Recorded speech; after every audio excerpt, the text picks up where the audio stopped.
So what can I do for autoimmune diseases? Well, check this out. What is an autoimmune disease? In simplest terms, it's where the immune system is working overtime to make you miserable, sick, broken, or dead. There's more than 80 different autoimmune diseases currently identified, and they can affect every part of the body. What causes autoimmune disease? Many different variables have been linked to autoimmune disorders, such as genetics, pharmaceuticals, drinking, smoking, high fructose corn syrup, fast food, parasites, heavy metals like lead and aluminum, lack of nutrients. The list is virtually endless. So is there anything we can do about autoimmune disease? Absolutely. And throughout the course of this series, I'll cover individual diseases. But for this section, we'll cover some basic science-based steps we can take that should help with all autoimmune disorders. You can pick and choose what's right for you. And please don't forget to share this, because I guarantee you Instagram, YouTube, and TikTok will not share this message. After all, I go directly against their biggest advertisers. We're not going to talk about just herbs here, because I'm a firm believer that you can't pill your way to better health. This is going to be a complete lifestyle change, because you have to be willing to put some work into your own body too. And you'll have to wait until the very end of this section for the herbs. It's my belief that in the simplest terms possible, there's only 3 things that can go wrong with the body, genetics aside. First, physical injury. You can get hit by a bus. Second, there's effects from toxins, meaning parasites, microbes, poisons, metals, etc. And third, lack of proper nutrients, or fuel if you will. If you don't feed the body right, you get sick. Now that seems pretty easy, right? With that being said, let's get started with what can I do for autoimmune disease? Regardless of medical condition, I always start with what I call the 3 Ds of health. That's a detox, digestion, and diet. Now, if you want to see more about this, let me know in the comments. I approach this from a very logical viewpoint. Our bodies are some of the most advanced biological machines in creation, and regardless of your religious or personal beliefs, our bodies are the equivalent of machines that just happen to be biological. If you give it the proper fuel and give it the proper maintenance, it is more likely to perform, well, properly. So number 1 on my list is detox. Hundreds of millions of people worldwide have some sort of parasite. And yes, that's here in the U.S. too. Also, 66% of the U.S. adult population is on some sort of pharmaceutical drug, both of which have been linked to autoimmune disease. I'm not recommending anything. I'm explaining that this is how I would approach it if I were doing this for myself. Always do your own research. I'd start with a parasite cleanse, and I would make sure that all the ingredients were natural, meaning herbal, and also make sure that none of the herbs counterindicate with any of the prescriptions I may be taking. If I'm on a bunch of prescriptions, I would research each one to see which ones are safe to take with all the others I may be taking. You'd be surprised how often that happens. It's going to be a little bit of research on my part, but after all, it is my body. To detox, I would focus on supplements that boost liver, kidney, gallbladder, and spleen function, thereby allowing the body to naturally detox as gently as possible without affecting any of my prescriptions. I would also start drinking more water to help my body flush out as many toxins as possible. Good examples of detox herbs are dandelion root and raw chicory root for kidney function, cilantro leaf and chaparral leaf for heavy metal chelation, burdock root to help purify the blood, and milk thistle seed and kudzu leaf for the liver.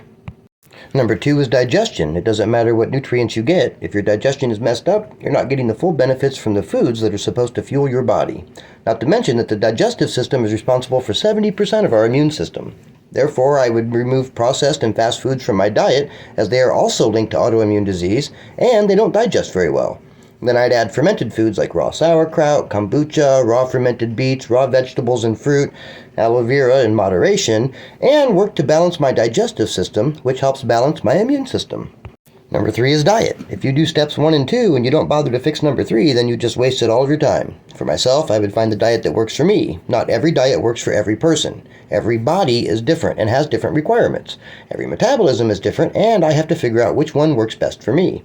Yes, that means more research. Keto, Atkins, carnivore, vegan, etc. It's all going to be subjective and individual for every person.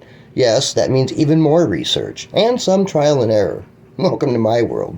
The next one is actually the most important of all of these, and it's mindset. If I'm going into this thinking it's not going to work, well then guess what? It's not going to work. Ever hear of the placebo effect? What? Did you think it was the sugar pill that cured the disease in the trial, or the subject's belief that the sugar pill cured their disease? Obviously it was the belief of the cure rather than the placebo. Realistically, the placebo effect ruins almost 90% of all clinical tests. I'm just saying. There's also the nocebo effect, and yes, it does just what you think it would. Nothing ever works right when the nocebo effect is in play. Remember this, a positive outcome is only possible with a positive outlook. Exercise is another important aspect for helping with autoimmune disease. Every person can benefit from this regardless of condition, and it's an easy and inexpensive way to help your body heal. Every person has the ability to do this, and exercise is shown to help increase energy, produce more endorphins, and balance our body's metabolisms.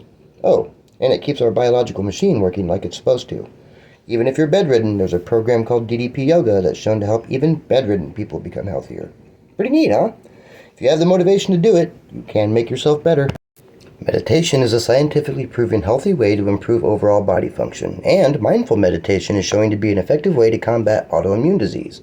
Mindful meditation is a meditation with specific outcome in mind, pun intended. Many studies have shown that mindful meditation can be an effective way to approach autoimmune disease, and I can cover mindful meditation in more detail in another video if you want. Let me know. Intermittent fasting is another way to approach autoimmune disease. Actually, intermittent fasting can be used against almost any disease. Properly used, fasting puts our bodies into a completely different biological state, and science is showing remarkable results against many different types of illness and disease, including autoimmune disease. Since we've already fixed our digestion and diet, this is a technique that should be considered at the very least. I could do a video about this, but you'll still have to research to see what's right for your body.